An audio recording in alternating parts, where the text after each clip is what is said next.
संख्या में हैं, यही हमारी इकोनॉमी को सपोर्ट करती है इंडस्ट्री, और यही सबसे ज्यादा रोजगार और नौकरी देने का काम करती हैं। अगर उसी इंस्टीट्यूशन को ये खत्म कर रहे हैं और इनकी गलत नीतियों के कारण हो रही हैं, तो उसी को छिपाने के लिए कम्युनल रास्ता अपना रहे हैं। और जब से ये अयोध्या हारे हैं तब से ये और कम्युनल होते चले जा रहे हैं। हालांकि अगर वो सुने तो ज्यादा अच्छा लगेगा। अगर हम लोग उनकी टिप्पणियों को सुने, मैं तो कहूंगा कि अगर पूरा वीडियो किसी के पास हो तो थोड़ा समय लगेगा, तब तक वो हम लोग अपलोड कर लें या उसको यूट्यूब से निकाल लें।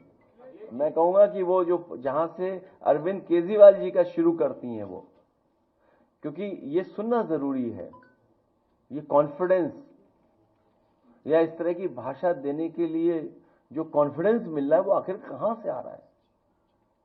और मैं आपको बता दूं, हालांकि मेरा आपका कोई संबंध नहीं है, क्योंकि बीजेपी वाले सोचते होंगे कि आपसे मैंने सवाल पूछवाया होगा। हालांकि वो विषय ऐसा नहीं है, लेकिन फिर भी मैं कह सकता हूं, एक अखबार दैनिक जागरण, मैं अपने सभी समाजवादी साथियों से कहूंगा, दैनिक जागरण को पढ़ना बंद कर दें, आप खरीदना बंद कर दें। उनके जितना कारोबार है उससे बिल्कुल अपने आप को जोड़े नहीं, दूर कर लें। अभी सुन लो बेटा, क्योंकि तुम नए हो, और नया मैं इसलिए बोल रहा हूं क्योंकि पत्रकार साथी 8 बजे कोई सो के नहीं उठता। इनको जगाया गया था मेरे घर पहुंचाने के लिए। और एक और व्यक्ति है, अमरोहा का है कि मुरादाबाद का है, पत्रकार साथी जानते होंगे उसका नाम, मैं नाम स्लिप कर रहा हूं।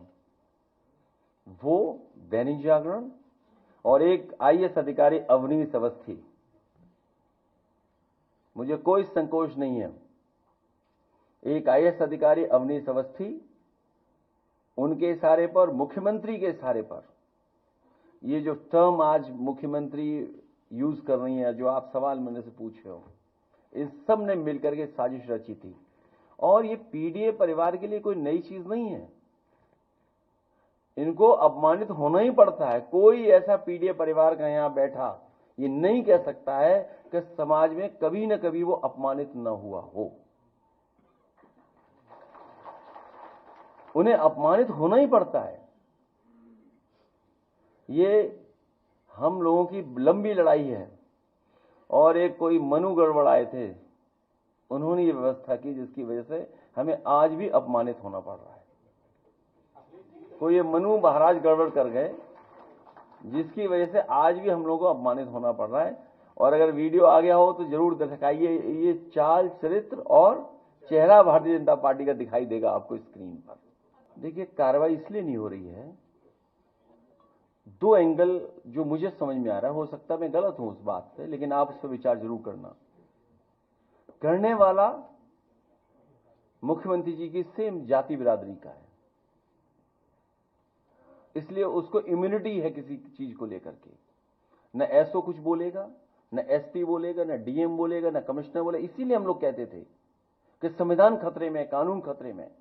ये बाबा साहब भीमराव अंबेडकर जी का जो संविधान है, ये हमारी ढाल है, हमारी संजीवनी है, हमें सम्मान दिलाता है। उसी को खतरा पैदा कर रहे हैं। सोचिए, कोई कल्पना कर सकता है कि एक डेमोक्रेटिक कंट्री में, कॉन्स्टिट्यूशनल, जहां कॉन्स्टिट्यूशन हो, जहां कानून हो, जहां शपथ ली गई हो, वहां पर कोई झंडा लेकर के इस तरह का व्यवहार कर ले, और फिर पुलिस जो देख करके टांग पे गोली मार देती है। तो सोचिए, बिना मुख्यमंत्री के इशारे पर ये नहीं हो सकता था। ये सब मुख्यमंत्री के इशारे पे, इसलिए क्योंकि अपनी नाकामी उन्हें छिपानी है। और नाकामी क्या है मैं बता दूं आपको। पीडीए, प्रयागराज डेवलपमेंट अथॉरिटी, पिछले 10 साल में प्लॉट जितने भी थे, 2-3 लोगों को सब अलॉट कर दिए गए। आप पता करवा लीजिए। मंत्री तो सब ले लिया है। वीडियो आ गया है तो आप, अब हमारे पत्रकार साथी धन्यवाद कि भारतीय जनता पार्टी का चाल चरित्र चेहरा दिखाने के लिए।